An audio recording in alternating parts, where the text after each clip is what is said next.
How come they're just sitting there? Why aren't they saying anything? When's it going to start? Those are thoughts that may be or may not be arising. I want to extend an invitation to begin now with complete silence within and without.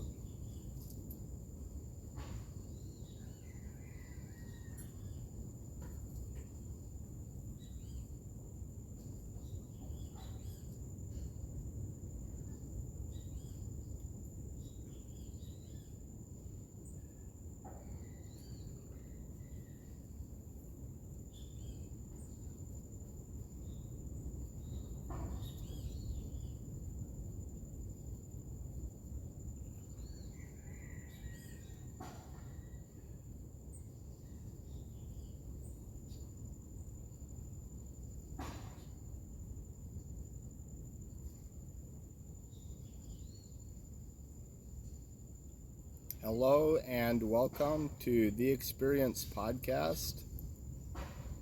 My name is Neil, and I am a multi-dimensional spiritual being that's having a human experience. My name is Dennis, and I'm a multi-dimensional spiritual being having a spiritual experience, and I'm walking around in a meat suit. And today, I'm not exactly sure how this is going to go yet, but I'm very, very excited to learn. Neil is going to share some things that he's been learning and putting into his daily actions and life as well. So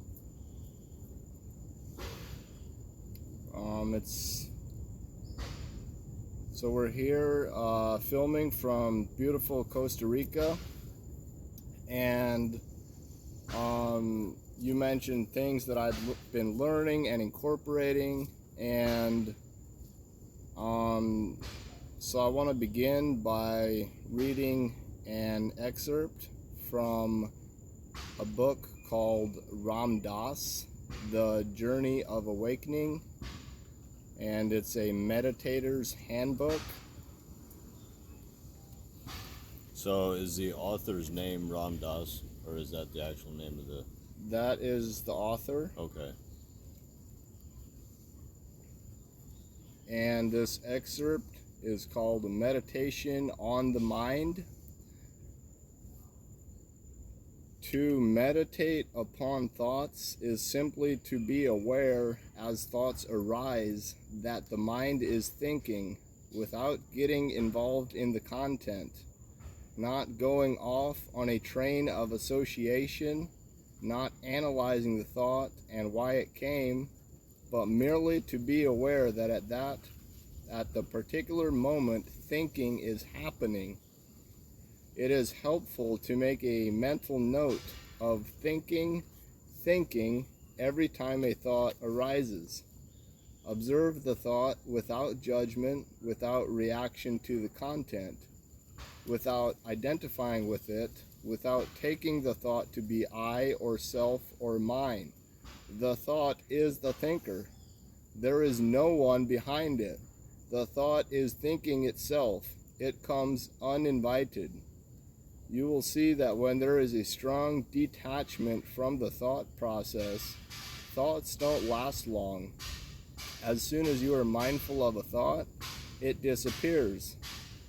Some people may find it helpful to label the thinking process in a more precise way, to note different kinds of thoughts, whether planning or imagining or remembering. This sharpens the focus of attention. Otherwise, the simple note of thinking will serve the purpose. Try to be aware of the thought as soon as it arises, rather than some minutes afterward. When they are noticed with precision and balance, they have no power to disturb the mind. Thoughts should not be treated as obstacles or hindrances. They are just another object of mindfulness, another object of meditation. Don't let the mind become lazy and drift along. Make the effort for a great deal of clarity with respect to what's happening in the moment. Suzuki Roshi in Zen Mind, Beginner's Mind, writes, when you are practicing Zazen meditation, do not try to stop your thinking. Let it stop by itself. If something comes into your mind, let it come in and let it go out. It will not stay long. When you try to stop your thinking, it means you are bothered by it. Do not be bothered by anything. It appears that something comes from outside your mind, but actually it is only the waves of your mind, and if they are not bothered by the waves, gradually they will become calmer and calmer. Many sensations come, many thoughts or images arise, but they are just waves from your own mind. Nothing comes from outside your mind.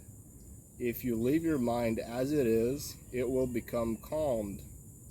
This mind is called big mind. Just let things happen as they do.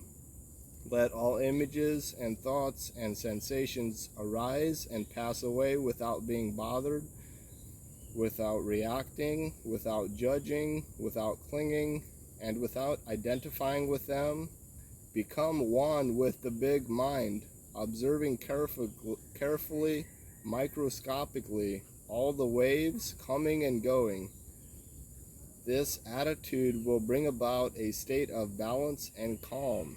Don't let the mind get out of focus. Keep the mind sharply aware, moment to moment, of what is happening, whether the in-breath, sensations, or thoughts.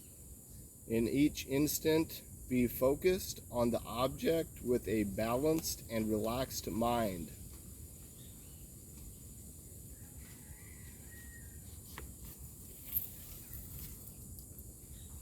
So, after hearing that and during hearing that, what are some things within your mind that arose? So, I thought it was very interesting. Like in the beginning, it said that the thoughts are the thinkers. So, I'm just trying to understand myself. So, what is he saying there? Is he saying that the thoughts themselves are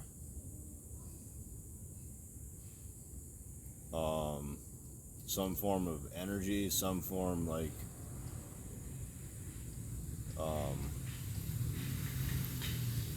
how do you interpret that? Thank you for asking. My interpretation of that is the thoughts create the ego, and the ego is the thoughts. So the thoughts are the ego, and the ego is the thinker. And the ego, the thoughts, are the thinker. And when you smash the thoughts, when you dismantle the ego, you're open to the big mind, to the mind of all there is, to a synapsis, a flow. Sure. That isn't necessarily you thinking. It's more an awareness of what's happening. It's okay.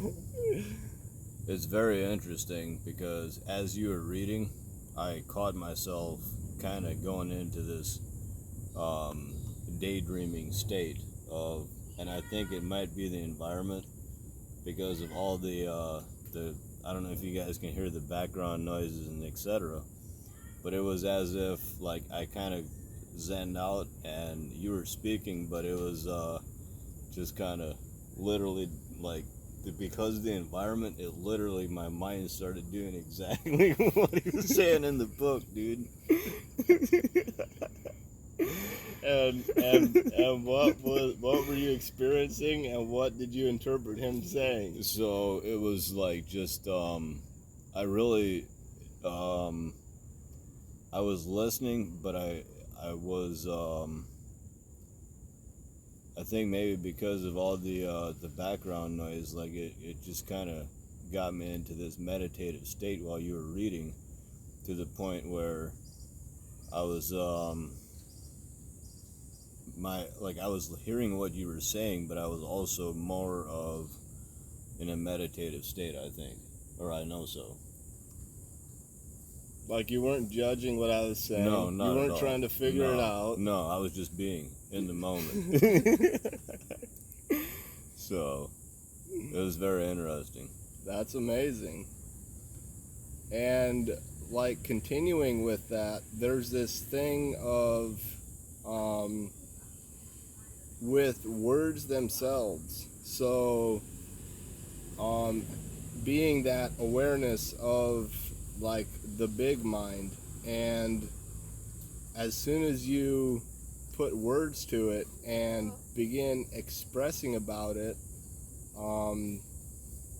there's already a distortion because of the words themselves that are being used to express the thing. And what's your thought process with that, Dennis?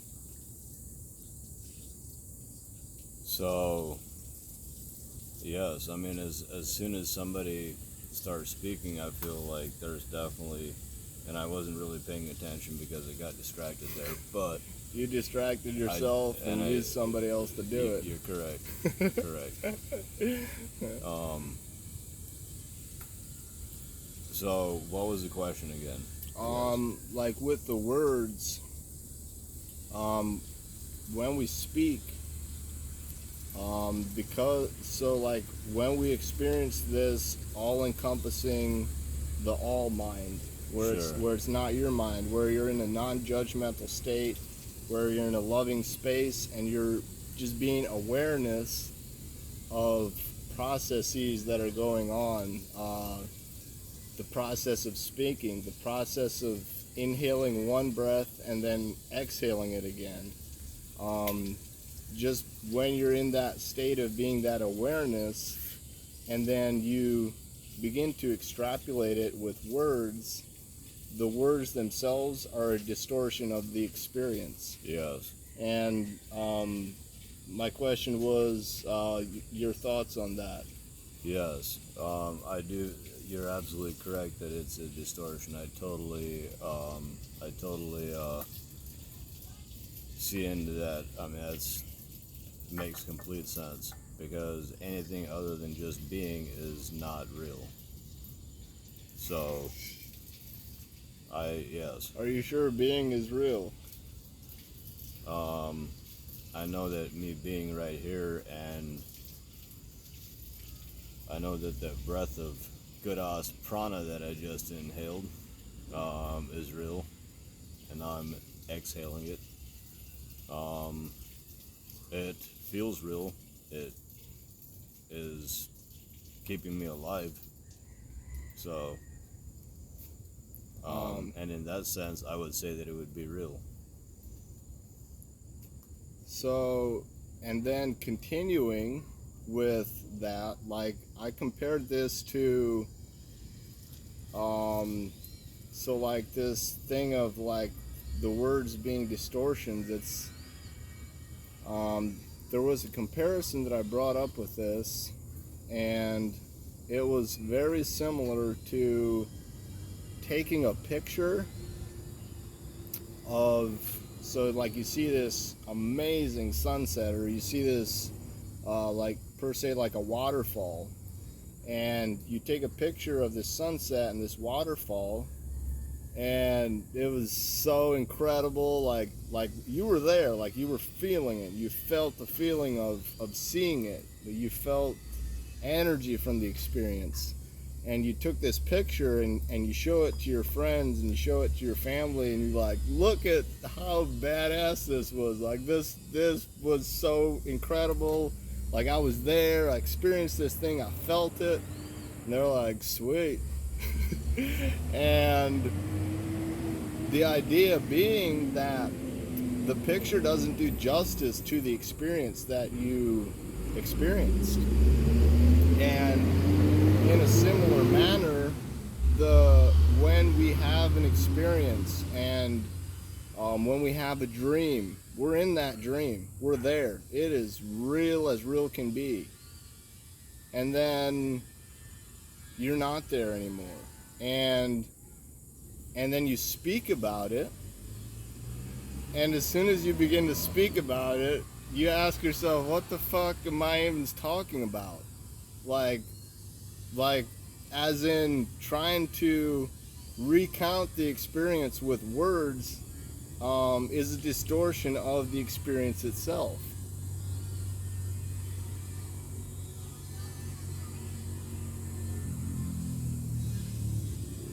Even when, like, for example, if I've gone to concerts in the past, and if I even tried to write it down, or if I tried to explain it to my friends that didn't go, there is no way that they would. There's no way that it would. There's no way they could comprehend the actual experience of being there. So this goes into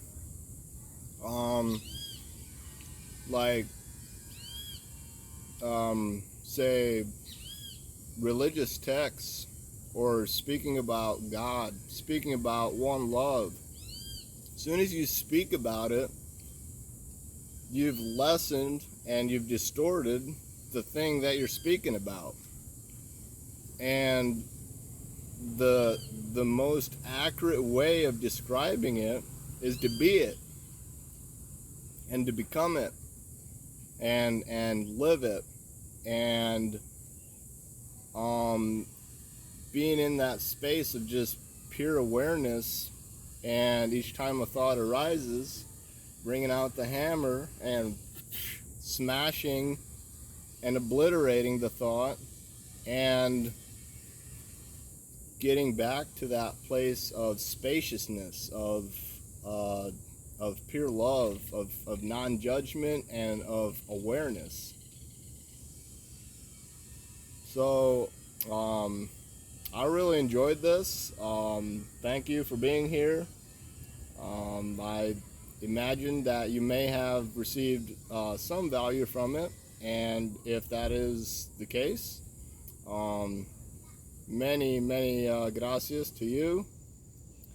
And also, you can add my newest channel by the name of Neil Now, and there will be a link in the description to that channel.